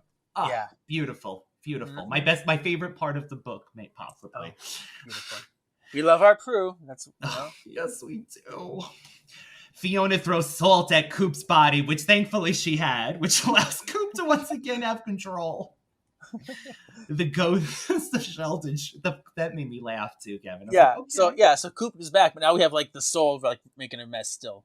I'm a ghost in the shadows now. Whatever. The ghost of Sheldon shoots a plasma ball, throws Fiona against the wall, and takes control of her knife. Ooh. Sheldon's ghostly form begins to choke Fiona, but soon a burning black pit forms under Sheldon's feet. Sheldon was eloped and taken in. Enveloped. Enveloped! Oh my god, I'm like, and here my pause, I'm like, wait, did I just say they eloped? Like, well, Did Fiona, you know they actually got married and they lived happily ever after? Oh boy. There's your true love, Fiona. Oh my god, you didn't know? You didn't know it was gonna happen now. Oh my god. And Fiona and Coop are relieved. They're relieved that she didn't get married. Yes. Yeah. So Sheldon Oh my gets vanished. So obviously we don't see it, but they were successful in their spell of the bones. Love it. Wish we would have heard about it, but we got the effect, the after effect. I wanted him to go, my bones! That would have been amazing, Colt. Oh my god. I know. But alas, Sheldon's not that kind of ghost, so. No. He's not too bright. He gets distracted by cat and chopsticks, leather and cat treats. It's like jingle jingle. It had a bell at the bottom. Bell. Mm-hmm. Catch the feather, kitty. Yeah. So chapter 12, the final chapter. Fiona lets Coop drive home to the manor as he's been learning to drive. Oh, how cute. That was adorable. I thought that was cute. Yeah. Little details. Okay. He's like, yeah, I've been watching and learning. I'm like, okay. The leprechauns toast to Andrew O'Brien for getting Paige to allow them to enjoy this Samhain, this Halloween. And this is where we get the closure. Andrew O'Brien admits he was wrong to hold a grudge on the charmed ones when it was a hex to blame all along. Thank you. We can move on. Yes, I really can now, Kevin. Mm-hmm. I had such deep hatred for the leprechaun community after that. You know, it's like, get a hold of yourself. Get yourself together, leprechauns, you know? Yeah, so this was good. So then the leprechauns leave. Fiona wants to write an article about Sheldon and Victoria Winters because this is really great for my research. This is a great thing. He's like, but, you know, I won't mention you guys. I won't mention the manor. You know, I'll keep you guys out of it. Hush, hush. So, thank you. Very nice. Thank you. Piper says she's been thinking about closing P3 and opening a restaurant. Ooh! Listening to that ending. Diana, you girl, is on a roll with this book. Yes. And spoiler, in the comics, she does close P3 and she opens a restaurant called Hallowell's. So, which love the name. Love the name. Mm-hmm.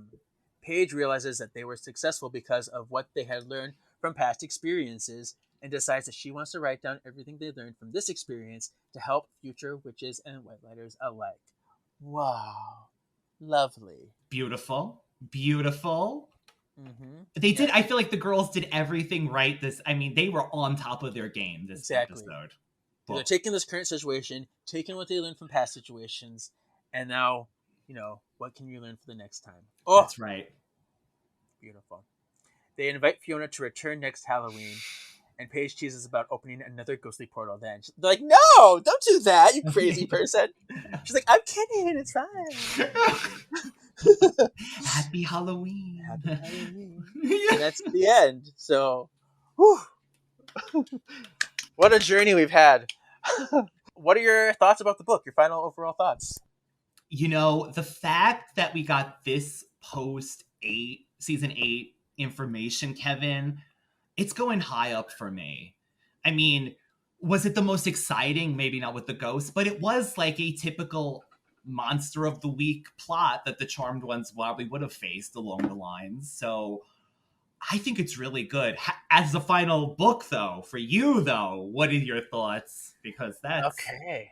Yeah, that's the last one of this form, but the last one, yeah. Overall, it was a pretty enjoyable story, with a lot of reverence and respect for the show. I did notice that. I had minor annoyances, which you probably could tell when we did the summary and the read through. But I was also struck with real feelings of terror. You know, there were some really scary moments in this. There was some emotional moments too. It wasn't as emotional as in some other books. but they were Yes. still had those moments in there that were very sweet and heart-wrenching and nice. So, and I did have a good time with the characters overall. I did feel, especially in the first chapter, that the author was trying to make almost every reference to the show as possible. And sometimes, You're right. You're and I feel right. like a lot of it felt almost like forced fan service. It felt like I could see almost like that. shoehorned in and out of place in some of them. Like some of them made sense. Like the Elias Lundy made sense. The Eve thing made Yes. sense. Yes. But some of them were just like, why are you bringing this up now? Like you just wanted to say We had a goblin that that worked at Paige's job.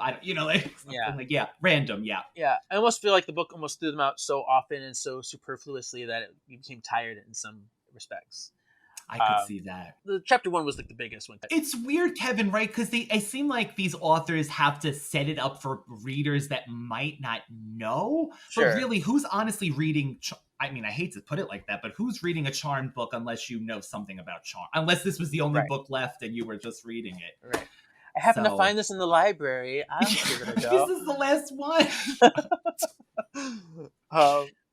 So yeah, I thought some of it worked, some of it didn't. But then I got thinking about perhaps like Diana knew that this was the last book, and she was throwing all that in there as a last hurrah to everyone. So when I think about it that way, it's not as offensive to me. It's more forgivable.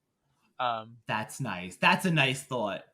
So I guess just trying to give fans, because at this point the show was over and this is going to be the last of the book, so maybe she was just trying to give long-term fans that that satisfaction. So I'm not as harsh on it that way then. Too bad we didn't get more at this time, because I would have bought them, even though like you bought There's My New York.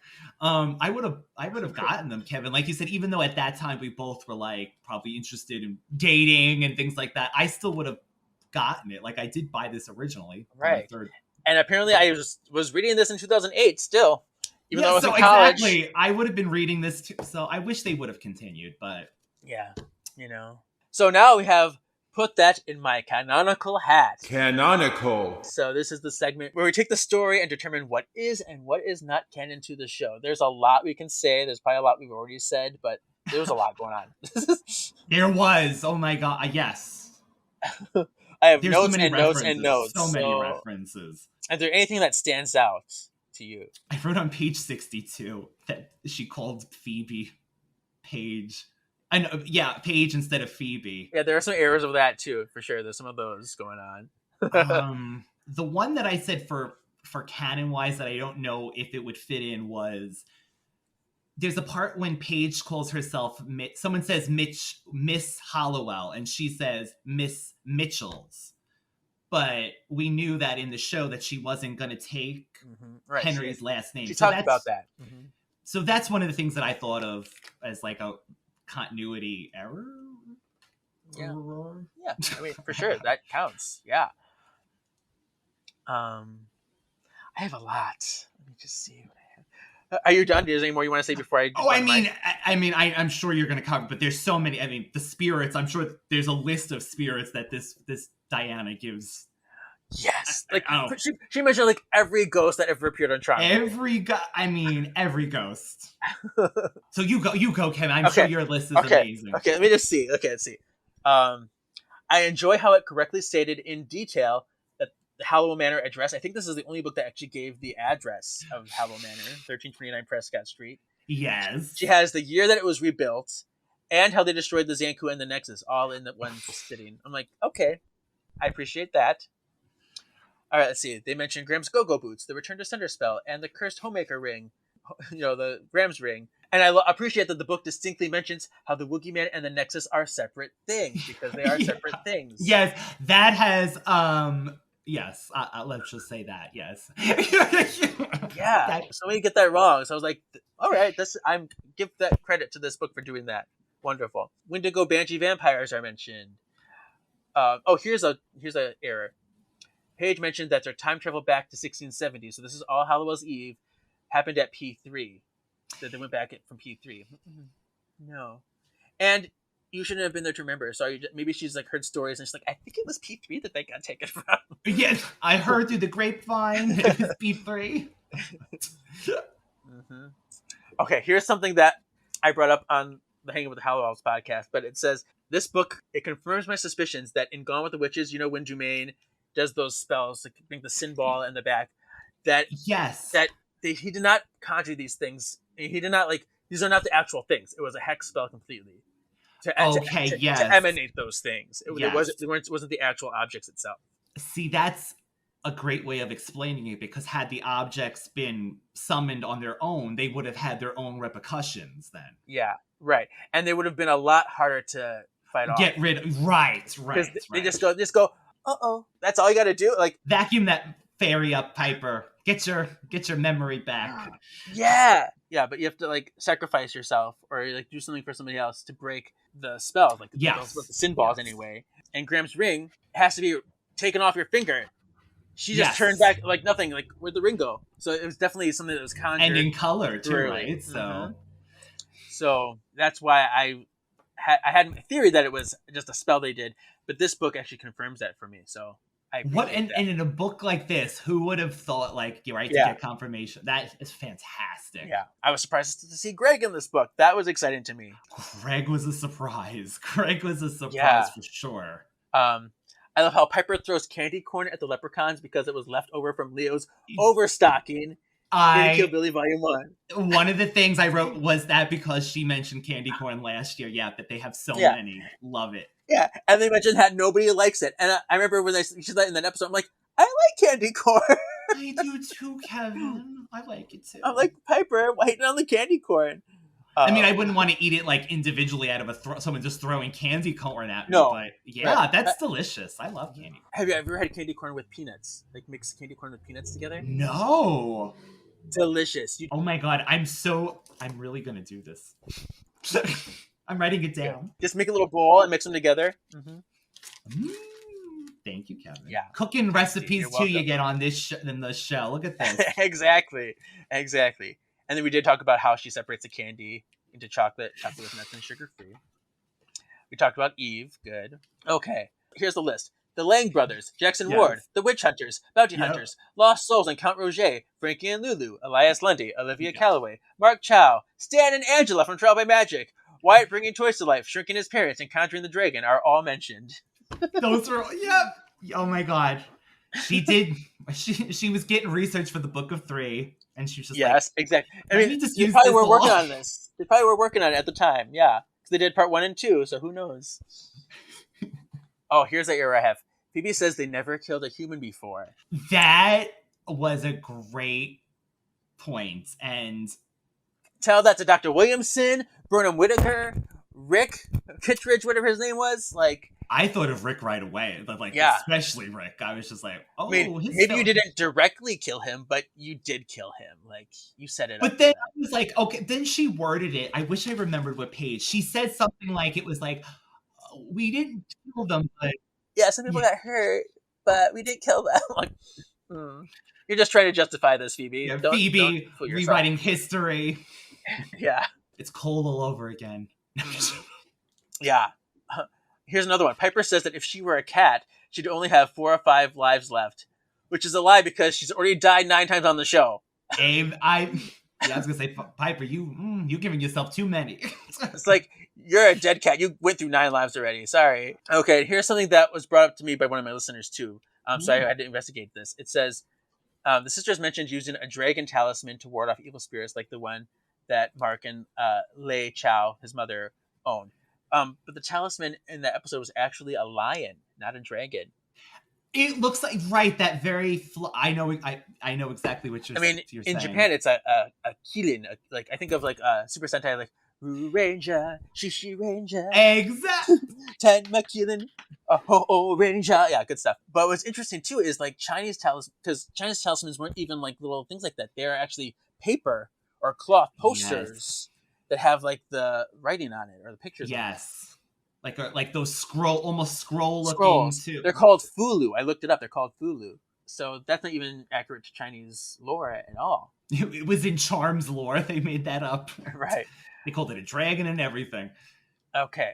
And Piper says that when Coop was possessed, that she wouldn't be able to freeze the ghost, which bothered me because in the show, whenever there was a ghost possessing somebody, she could freeze them. I think like Freeze Matahari, the she froze Phoebe body, even, or like even the yes. Woogie Man, she froze Phoebe when she was Woogie Man. So whenever there's a Yes. ghost, so I don't know. I just feel like if there's a ghost in there, she should have been able to freeze Coop. I always wondered too, and I always wondered if it had to deal with how strong the entity was, because you're right. That's It's a factor for sure. It does seem like though whoever's writing, of course, either forgets or whatever. But in my head, I always said maybe it's that. Maybe this one's a little stronger. Yeah, I'll go with that. Than Piper's powers can handle or something.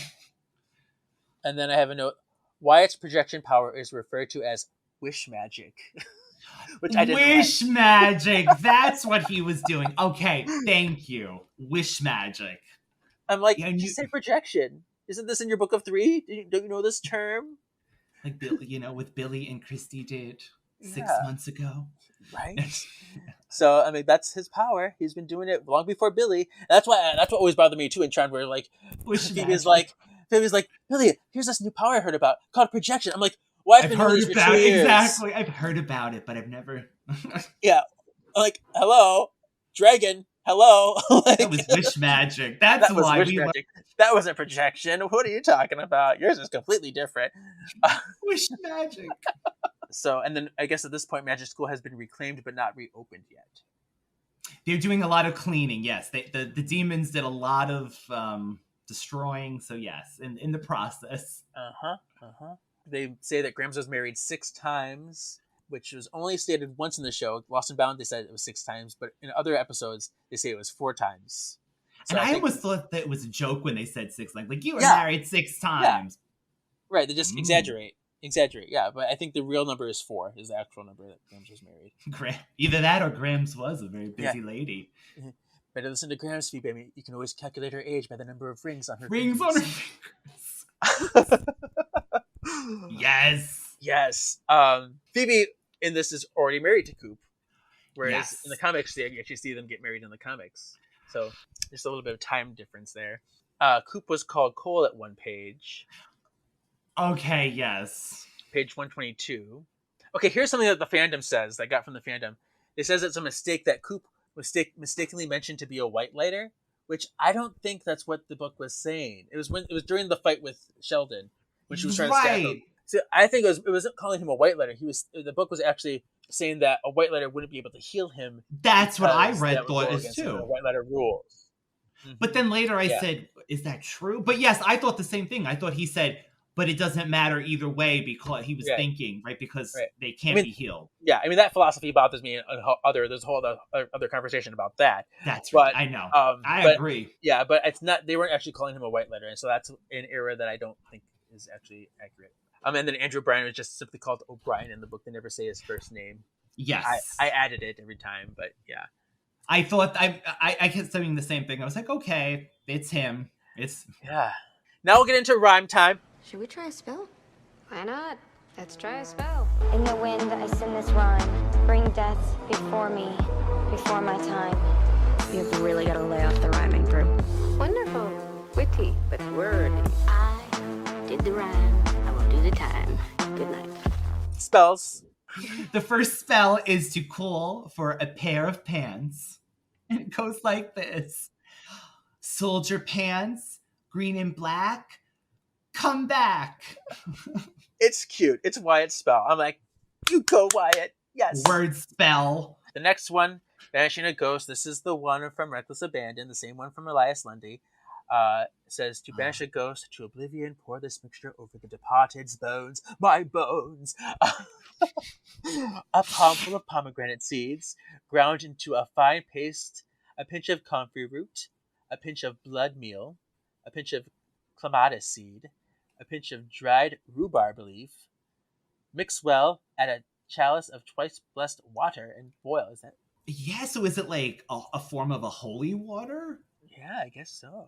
And then they have to evict a ghost spell. Yeah. Watery footprint ghosts be gone with the power of 3 roust. We ain't roasting things. The power of 3 roust.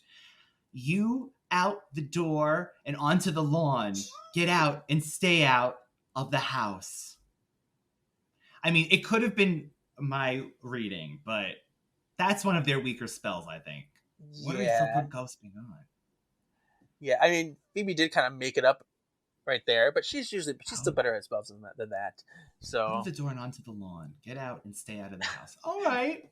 It sounds like your neighbor is like, get off the lawn, like, leave my house, please. Like it's just like. This is your cranky neighbor spell, brought to you by Phoebe Hollowell. Exactly. Oh, so whatever. I don't really like that one, but it could be worse, which is sad. But it could be worse. It could be. And here's the fake eviction spell for the ghost. This is the one that Fiona was like tricking Sheldon with. Beneath this roof, through haunted halls, ghost be gone within these walls. It's nice for a fake spell. That one is really, I would say that would actually work compared to the eviction one. Right. So swap them. Rousting and roasting. Yeah. And then there's because I got these from the fandom. There's a spell that they not mention that's not on the fandom that we have to say. It's the one to summon a ghost here. Which, of course, it's on page 122. I feel like I know it. Yeah, hear these words, hear our cry, spirit from the other side, come to us, we summon thee, cross now the great divide. Oh, a classic. Yes. A classic. Used a lot. Not as much as the Call of Witch's Power spell or the Call of Switch spell, but still, used quite a bit. Or the Object of Objection spell. Yes.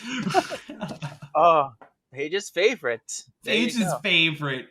Yeah, come to me, I summon thee, cross now the great divide. Love it. So yeah, that's it. Those are the spells. Perfect. Okay, now I have best baddie rankings. Seems almost anticlimactic after all this time, doesn't it? It was the only way to get their powers.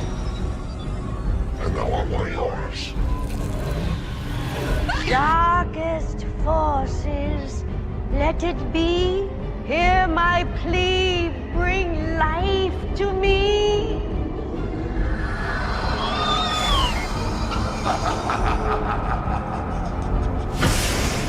You can't run!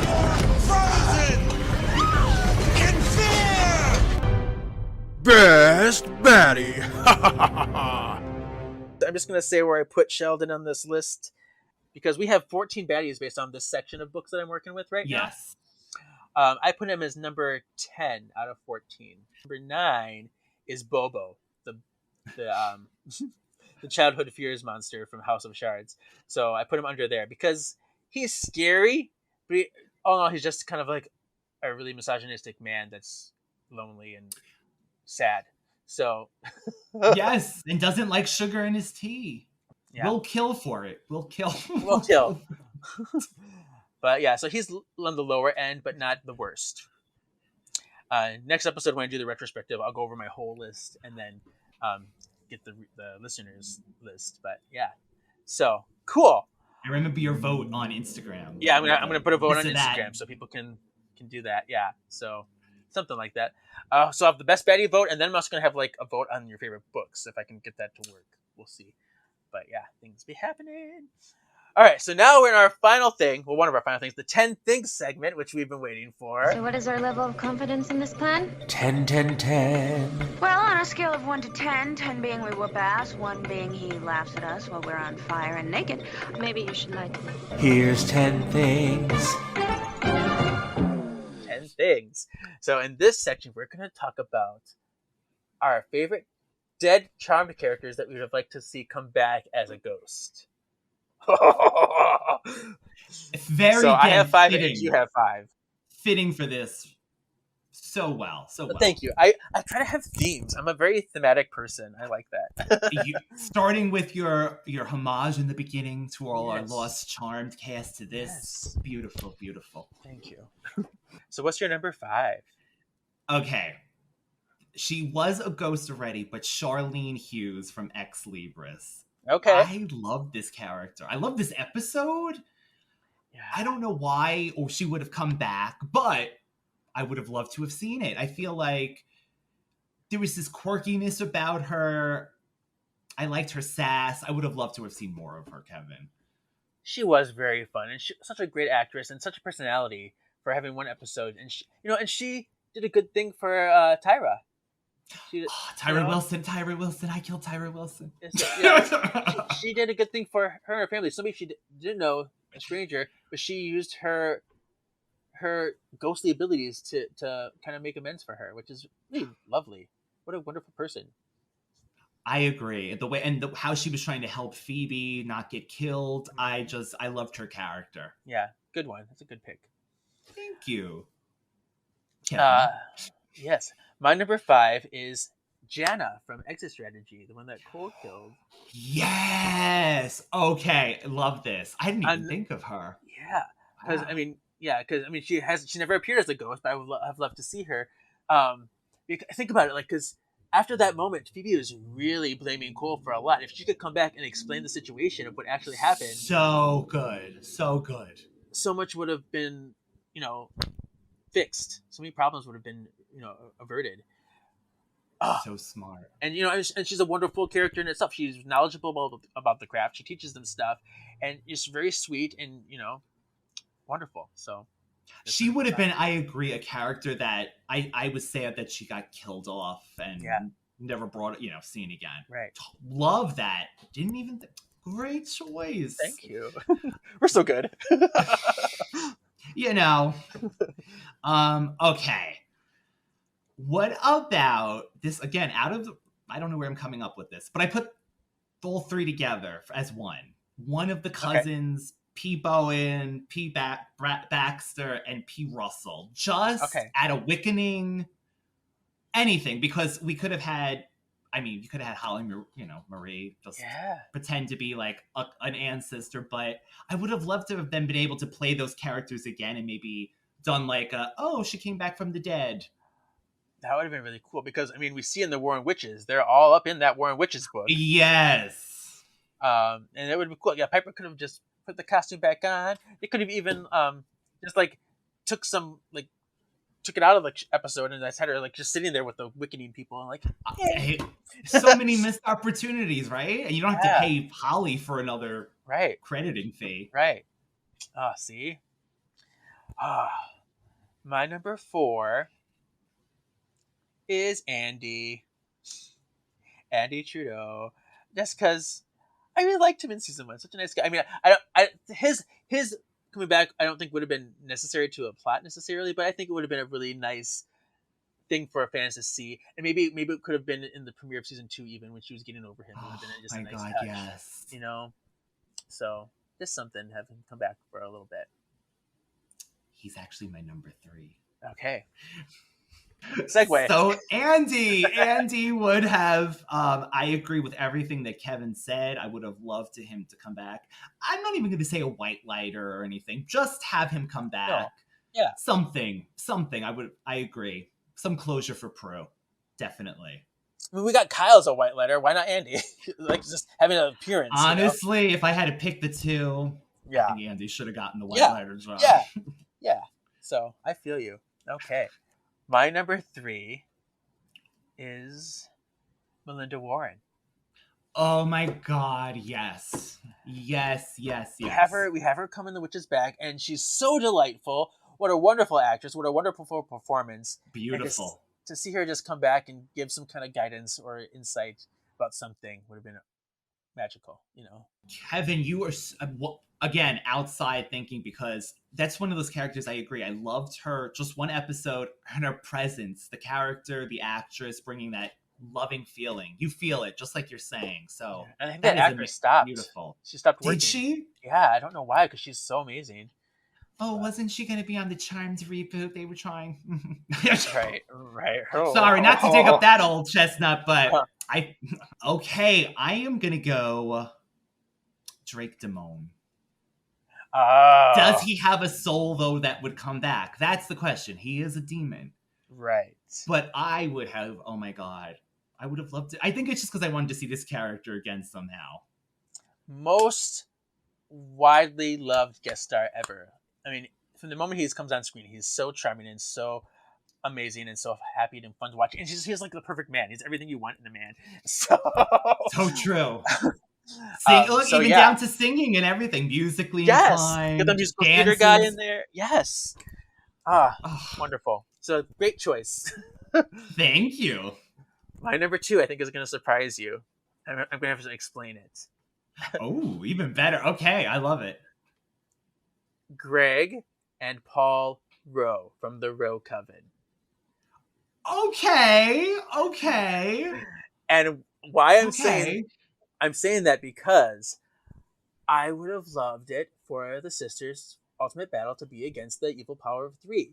So they can come back to life, get Brendan to come back to the evil side, make them kind of a big bad that lasts like at least half of the season 8, where they're just having this back and forth between them and their. That is genius because, wow.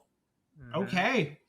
Would have made more damn. sense. I would have loved that. What a great idea, Kevin. I mean, because the evil power of 3 is such a great concept, and it makes sense that there would be an opposite to balance them out. And the fact that they just get vanquished like nothing and then never so early on too. It's just like how are they not the ultimate battle? It doesn't make sense to me. It doesn't compute.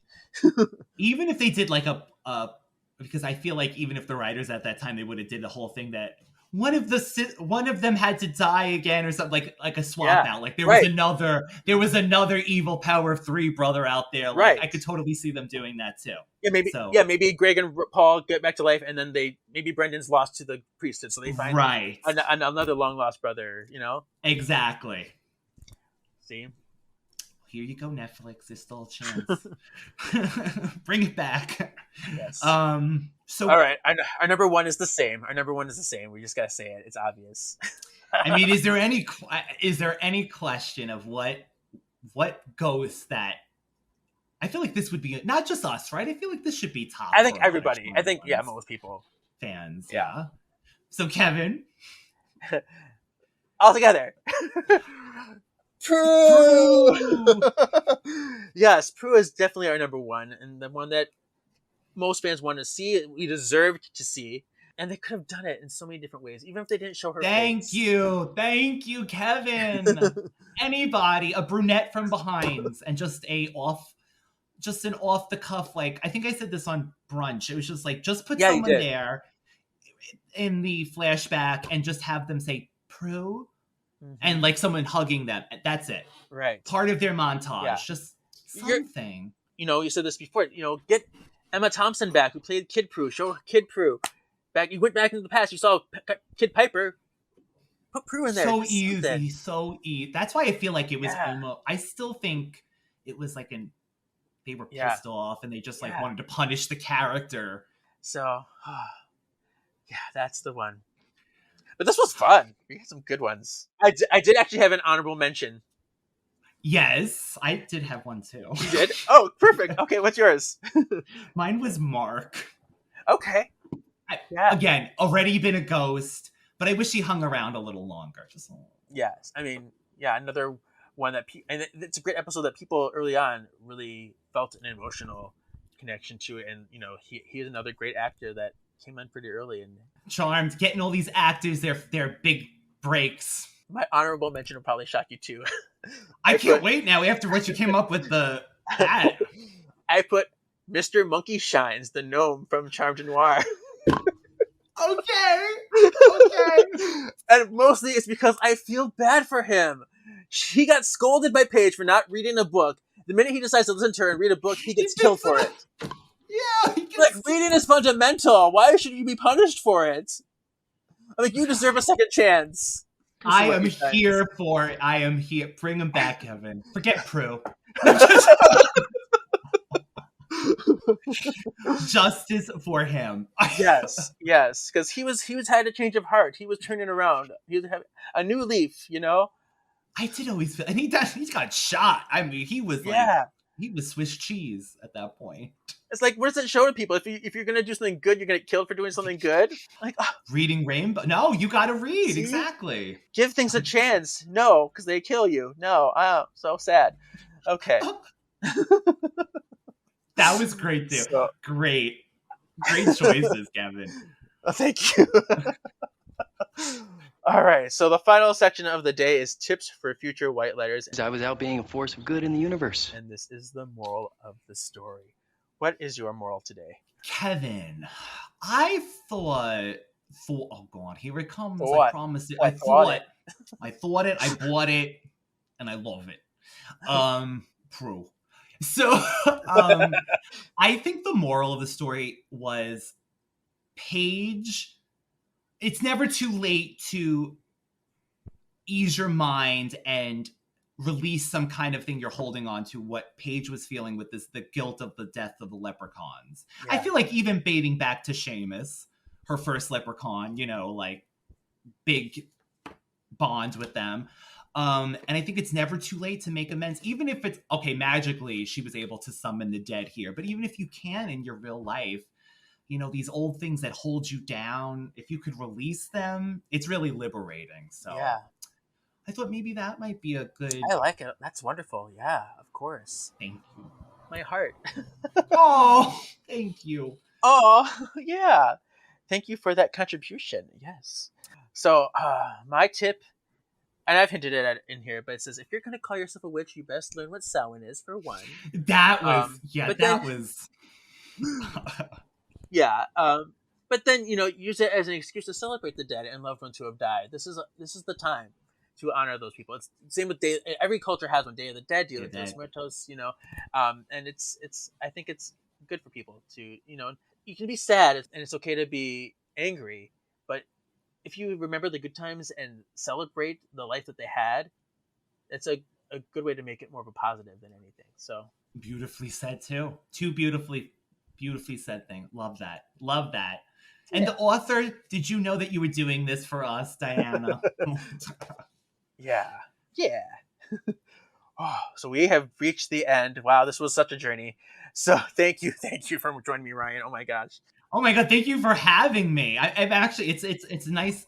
It's an honor to be on your last part of this form of Charmed. He's not done yet, though, people. But you are issuing a whole new, closing a chapter and issuing a whole new chapter, and I'm so glad that you are the one to end this section. So thank you so much. I don't know if you could see it, but I always call this my once in a blue moon Paige outfit. Oh, yes. When I put this on. It's very much that. If I could just have my hair like hers. Yeah, get your fish food Ben & Jerry's out. It'd be great. Yeah. So where can people find you and follow you and see all the good stuff you're doing?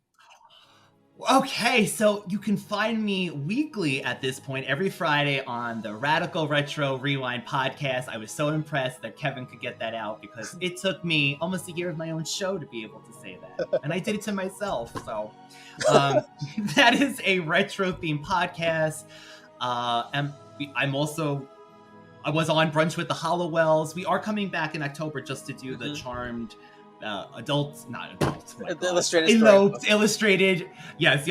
illustrated storybook. Then I'm also doing something called Super Clash Video, which I'm doing a collector's program, and I had asked Kevin this a while ago, but once it does start, it's been delayed, but I'm going to be doing on their exclusive collector's showcases, basically. And I mean, how could you say Charmed collection without Kevin? So look for that. It will be on the Radical thing eventually when we get to it. But thank you again, Kevin. Thank you so much for having me.